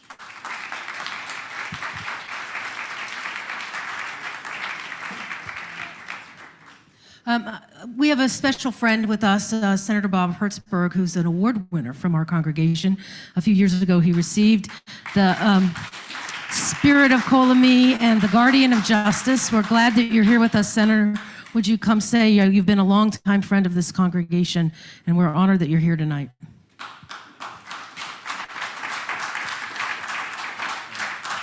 Thank you for remembering. That was a while ago. Hi, everybody, and thanks for being here. This is really important. I just thought that as I was sitting back there listening to the presentations, I wanted to not just talk about my experiences or the like, but what can I add here to share that's valuable to you that you could take home tonight. And I know, Jeff, you mentioned the idea of working together with all levels of government. I started out with Shirley Friedman sitting back there. You know, we did politics different some years ago as it related to the coalition of relationships. John Perez knows more Yiddish and knows more about than I ever do, but it's, you know, we built relationships and we dealt differently. We didn't stand tall in the sense of using the bully pulpit. We built with coalitions. Ed Roybal, who represented the Fairfax district, right? He represented the community. So we worked closely in South LA with the Latino community. When we put the first money in for Breed Street Shul in East LA, it was Gilbert Cedillo and Antonio Ramon Pedro Villaraigosa who stood there with us. We built with the Zimmer Museum, we put support there. All of these various issues, it was all done in a coalitional manner, very differently than we do it now. We now have a Jewish caucus, and the Jewish caucus operates in a very different manner. We have 19 members between both houses of the Jewish caucus, and it is exceptionally powerful. And we work in really interesting ways. And it's not just, just a couple of things I want to share in that regard. I do think that your point about the anti-Semitism on the left and the right is challenging. We organized at the Democratic Convention against issues against Israel in a very big way, and it was very, very difficult. As Democrats, as almost everybody, I think, there used to be one Republican of our caucus, but he went off to Nevada. But there weren't, and so we had to organize with respect to the internet and what's happening now. We've had to organize differently. This bill that Jesse's carrying, it's co-sponsored by all of us on the Jewish caucus, and it will pass the Senate, and it will get signed by the governor. Right? I just presented a bill from Rebecca Bauer-Cahan on symbols of terrorism. Symbols of terrorism. The swastika, the noose, and the burning cross, to try to really deal with the law that affects all corners of the state, things that we never did before. I carry my phone right now because I was just looking through it. We have a text chain of all of us, and just literally Richard Bloom here is texting about ADL and some of the numbers yesterday, and the day before about in San Francisco, San Francisco supervisor condemned for referring to Jewish journalists as a Nazi. We are on it. We have organized in a very different way. There's a level of attention to detail. Literally, I can go through this text chain. I get more texts from the Jewish caucus than any other place, but we're on top of it in a very big way. We write letters. We stay on top of every issue. We fought like crazy with respect to the whole ethnic studies issue, and it was a very tough fight. And the last thing that happens that's fundamentally different in terms of how our government is working is often when there's various issues, whether it's a holiday or something that affects other areas of interest, other communities, the Latino community, African-American community, whatever it might be, we stand up as chair or members in support and solidarity. So all I can say to you is that when you talked about all levels of government, the state is just extraordinary in terms of how diligent we've been. And I wanted to share that with you. I did not apply for the UTLA endorsement in the endeavors I'm working on now, because I am sorry, I am not going to have to fill out a questionnaire, and I am not going to support that kind of activity. End of story, right? I'm just not going to do it. Win, lose, I don't care. I'm not going to pander to it. We have to stand tall. So I didn't apply, didn't even submit anything, and I'm not going to do it. And I got to tell you that it's exciting to see all across the board. And by the way, in the Jewish caucus, we have members who aren't Jewish, but identify with us and are supportive of us. A fellow whose wife is Jewish, and he's not Jewish, he's Latino, but he's a member of our caucus, and he joins with us. So I just want to share that with you, that I think it's a positive sign in terms of all the work that we've been doing with the Federation, with ADL, all across the board, all the various organizations that have come to Sacramento, and we have a place, and it's been powerful, and I just think that I just wanted to share that with everybody of how that has shifted over the years and how much more important it's become. And again, thanks everybody. Rabbi, thank you so much. I appreciate it. We have about 10 minutes for Q&A tonight, but we really want to have questions of our experts if we can. Go back in the back. Maybe we need to run some. We've got to run some microphones back there. So. Yeah, Dee's coming back to you. No, you're going to sit, Mayor. You're not going to do that, Mayor. Hi there. I have a question, and I just want to start Tell us your name, though, please. Hi, I'm James. Thanks for putting this together. First off, I just want to share something. When I was in middle school, my non-Jewish friend noted I would pick up loose coins from the ground. They started tossing them on the ground, And at my age, I thought it was funny because I wasn't mature enough to understand the history of this stereotype and its consequences. I regret not standing up for myself and my people. Now, I speak out and I have a question that hopefully will make me and others more empowered. I would like to know how to speak to other Jews who perpetuate hateful jokes towards the Jewish people, and they share these comments with non-Jews. When I speak to them, they seem not to care, and they keep perpetuating the comments. How do we as Jews and allies respond? You know, I really appreciate, is it on? Yeah. I appreciate that question. And I think especially if you look at a lot of the world that I had tracked was online in the virtual space with young people.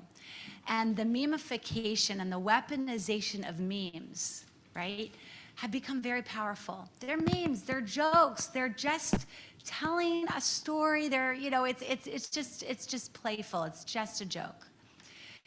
But the thing is, it's about desensitization. It's about that kind of pathway. Not that we're like so extreme that suddenly you're gonna, you know, laugh about a meme and you're gonna go down that. But it's about the culture that you ingest, that you're part of, that you're in these virtual spaces. And so I would say in ADL, because I was there for so long, I can talk, there's this knowledge of the pyramid of hate, right? That it starts with, at the base, it starts with that joke. Right? That's just a joke. But at the very top of that pyramid is genocide, right? And there are levels that go there. And again, it's not overnight.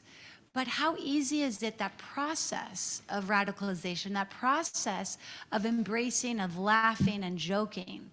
And so what we must do is get it at that base, target the kind of behavior at the lowest level, so that we can prevent when you look at how quickly the radicalization can take place in this space. Can I just add, I want to just say one thing that about when that happens within a Jewish community, it's no different than when it happens outside. And I really appreciate your question because I think we heard it, and Jacob talked about that he felt victimized, and he couldn't even speak up when someone was coming at him. That same thing happens among Jews. We tend to, we just want to get along, and we just want to be accepted. We're used to being victimized in other places. So even among, we repeat jokes that are self-hating.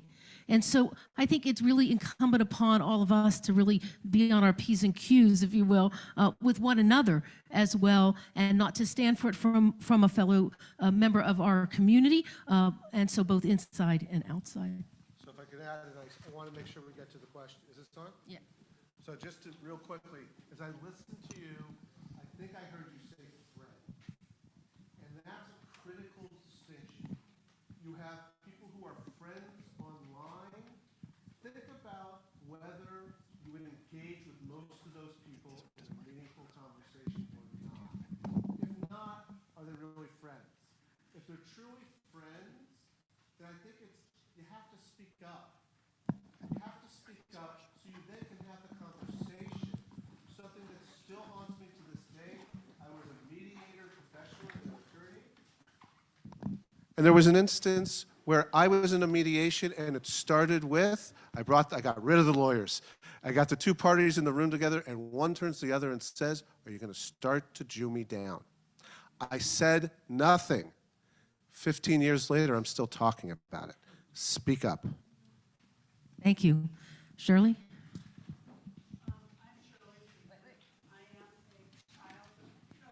Yes, you do, because there's a lot of people on. I am Shirley Friedman. I am the Senior Jewish Chaplain for Los Angeles County Sheriff's Department. I am a California State Commissioner. I'm Meister, the only Orthodox Jewish woman. And I am a child of Holocaust survivors. This is directed at you, Mr. Abrams. Question is, why are you not calling out elected officials and people who are running for office who say anti-Semitic rhetoric, who say things publicly, who say whiny Jews, who say pro-Palestinian stuff, and people who are running that will not say, I am against that person running, or I don't believe what that person is saying, it's anti-Semitic. Why aren't you calling them out? I don't want to be the one calling them out because I'm getting flack for it. But I know I can give you names. Okay, how about a question? I want to know why he's not calling them out. So I appreciate the question and understand the question. So we each have our different roles in this fight. One of them is for ADL, which, like the Federation, we are 501c3 organizations. And so we do have limitations on how we can speak, how we can be involved with electoral politics. And we take that obligation very seriously. I understand your frustration, but it's also part of what our role is. There are others who do rise to that clarion call, but we also have some just practical limitations. It doesn't mean that we're not actively engaged in the fight against anti-Semitism. But that's the very clear, direct, and succinct answer to why we can't do that. Going back. Hi, my name is Ravit Deruger. As you can hear with my accent, I'm Israeli. I came to US at the end of 2009. I get a lot of online hate because of my job, because I'm an influencer, brand ambassador on my own makeup brand. And deliberately, I have a US passport and Israeli passport. I decided to do travel blogging with my Israeli, showing my Israeli passport in the footage of my videos. And I get comments like terrorist. Now, my question is, how can individual like myself, a new businesswoman, what kind of tools you can give me and other people that they are not politicians, but they care about Israel. Israel is their heart, is their home. It will always be my home. All of my family live in Israel. What kind of tools and programs you can help me and my young community to face with terrorists, with all kind of hate words. I do try to reach to my followers to report the accounts. Unfortunately, social media, they don't remove them. I don't know why, if that's agenda of Instagram and Facebook. So hopefully you can guys give me skills what to do. So thank you for the question and appreciate it. So the first unfortunate answer is we have no silver bullet to solve these problems. Truthfully, if you're engaging particularly online, the social media companies are not taking this seriously. Now, that doesn't mean that each and every time you shouldn't report violations of their policies, because that's the kind of collective action that allows organizations like ADL to continue to advocate both in the public sphere and also directly with the media companies.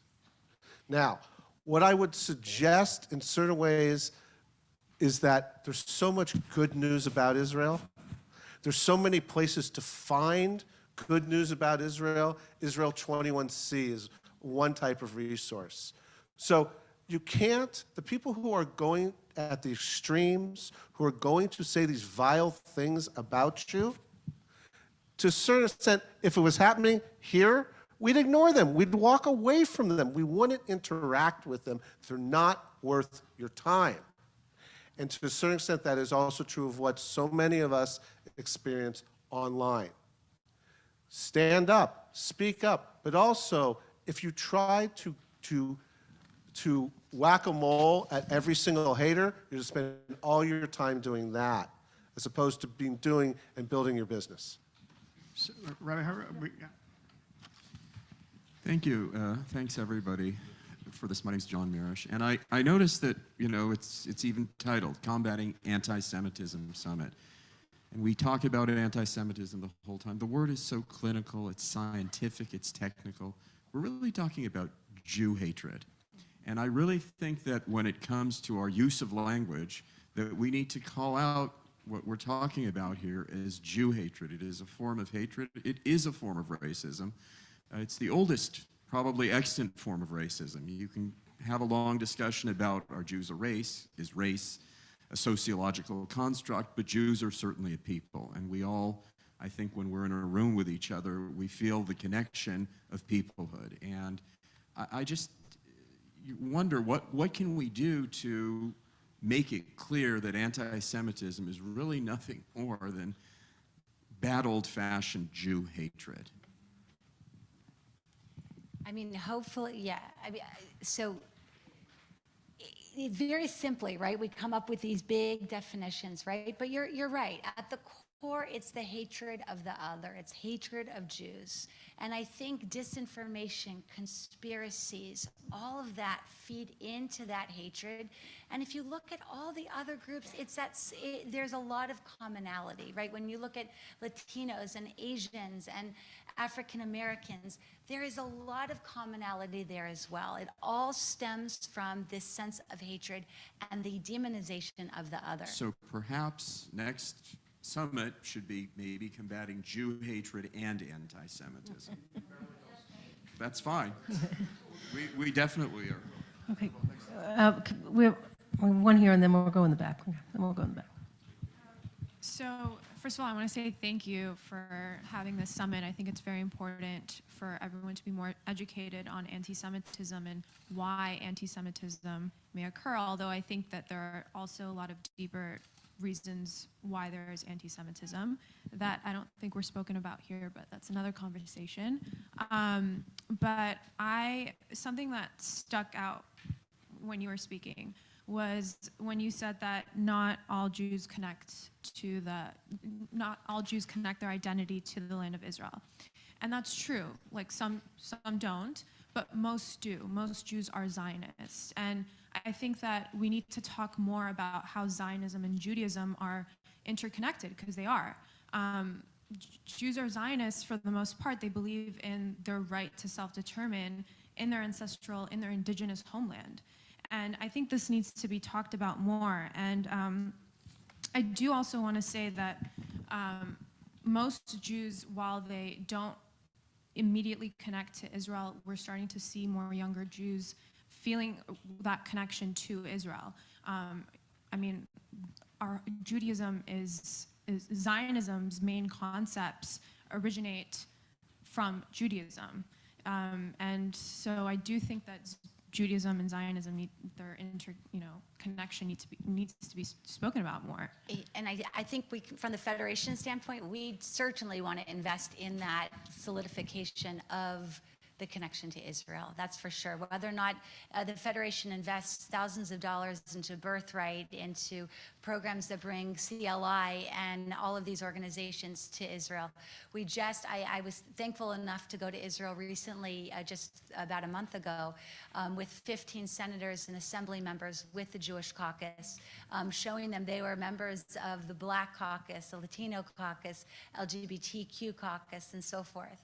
And that was preceded by a trip to Israel with Jewish educators, because we believe strongly in supporting ethnic studies, but we want to make sure that ethnic studies represents and reflects the Jewish voice, the Jewish ideals, that doesn't have anti-Semitism or an anti-Zionist bent. And so we brought together those who are actually writing the curriculum on ethnic studies for Downey, for Santa Monica, for LAUSD, who are working from the top and helping to disseminate that so that they understand that. So thank you for that question, or for that statement. Grant, can you take, Dylan's gonna go. And Josh, you'll be the last question, okay?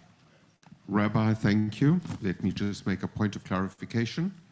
The term Zionism simply means stop murdering Jews. Anti-Zionists are in opposition to that statement. Rabbi, my name is Grant Garshin. I'm the Consul of Togo. I'm also the acting dean of the Los Angeles Consular Corps. Genocide is the worst crime in the history of the world. The phrase, from the river to the sea, is a call to genocide people like myself and my son, people that are using the phrase from the river to the sea, want me and everybody like me dead. So if there was a candidate for office calling for the genocide of the people of the Republic of Togo, or the genocide of the people of Guatemala, or the genocide of the Armenian people, that phrase would certainly be front and center in any political campaign. Yet it seems free and easy for candidates for public office to call for the genocide of people like myself and my family. I do not understand how it has become so free and easy to call for the murder of me and my family for running for public office. Can anybody here explain to me why that's become a free pass? Thank you.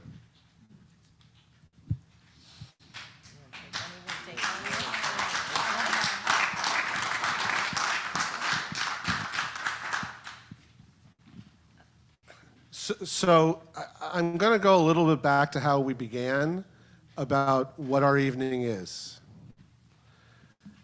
as well as my comment just earlier about what the role is for some of our organizations here. And it's nothing that's going to change. We are not participants in the electoral process. But what I will also say to all of you here is we have certain institutional voices, and you also have your own voices. It's part of why people are here.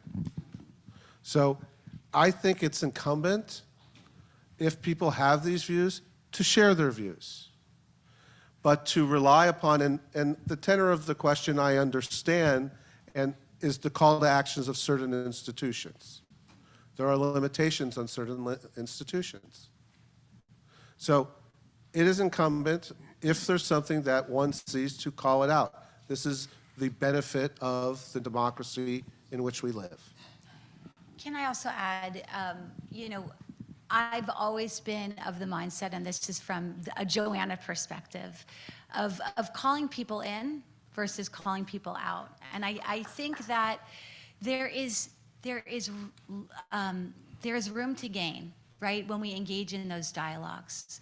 And maybe they will not be as receptive, but I think we have to create those moments in time of opportunity to dialogue, to have conversation, to kind of listen and reach, and perhaps not agree, and actually vehemently not agree.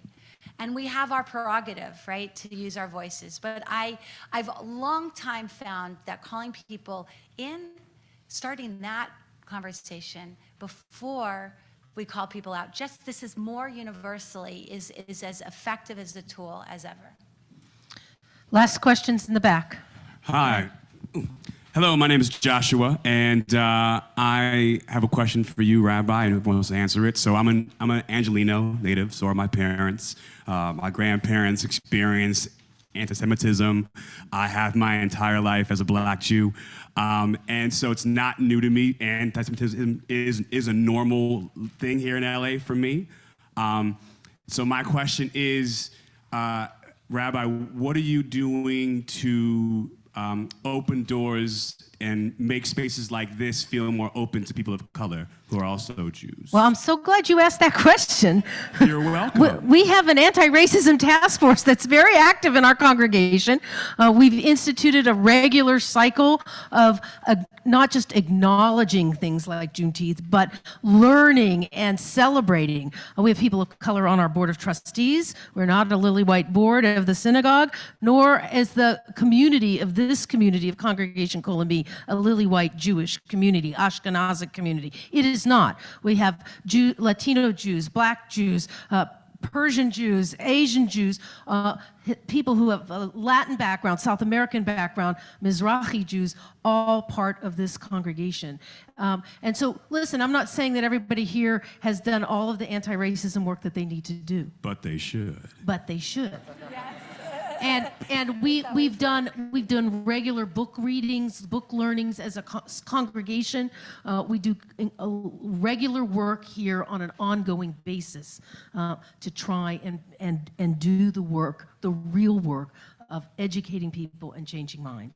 And I'm committed, as is the Board of Trustees, and Leonard, raise your hand, Leonard Slutsky, a member of our Board of Trustees, who has been instrumental in helping us do the anti-racism work, the anti-racism trainings to teach people about their stuff that they don't even know that they have, the privilege that they have, and to really try and come to terms with it together. So I offer that. If you go to our website, you can see one of our board members did an incredible teaching for Juneteenth. We had a Juneteenth Havdalah the night before. It's still on our website.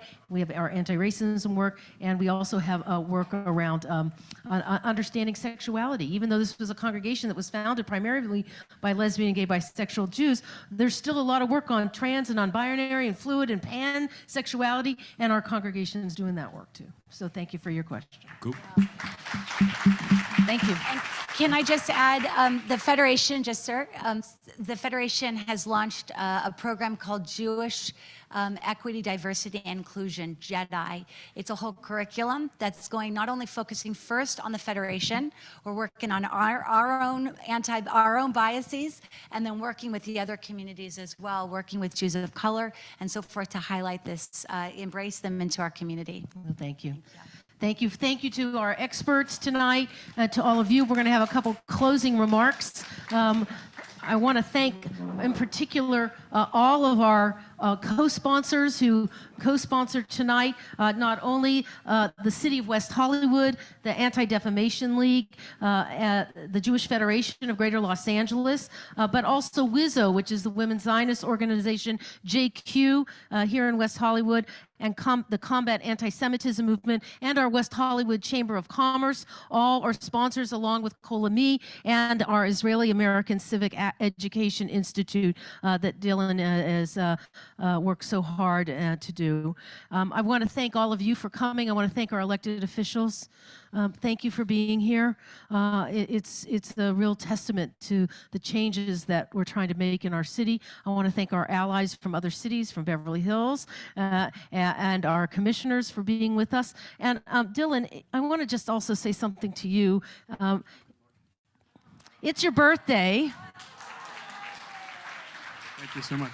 And Dylan, you do a lot of work to help a lot of people, and this is a certificate of honor to Dylan Hosier from the Association of Lithuanian Jews in Israel for your integrity, human decency, and bravery in standing up for Holocaust truth, for your work to combat anti-Semitism and other forms of racism, and for your work to prevent genocides and tell the truth about past genocides. You're honored among our people. So, behalf on that group, Thank you, Rabbi. Thank you for your hard work. Thank you, thank you, thank you.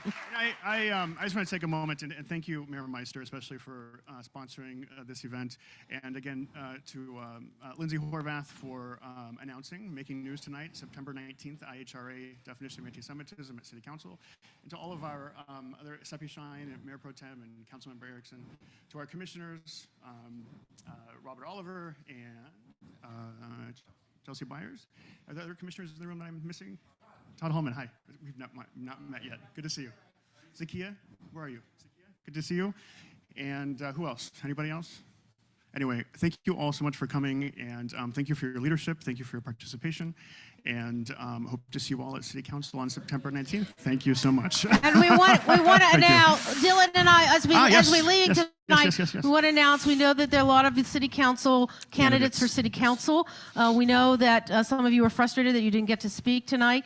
So on behalf of the ICANN and Kol Ami will be hosting a Jewish Community Forum, City Council Candidates Forum on Wednesday, October 19th. We'll be in touch with you, but we invite any candidate who's running for City Council here in the City of West Hollywood to join us on that evening here at Kol Ami, and we look forward to welcoming you here, and we're going to press you specifically on your issues around anti-Semitism. You can be sure of that. Thank you for coming, everybody. Thanks to everybody online, and thank you to my staff, to Travis, to Adam, to Marka, and to our incredible security guards as well. Rabbi. Thank you, Rabbi Levy.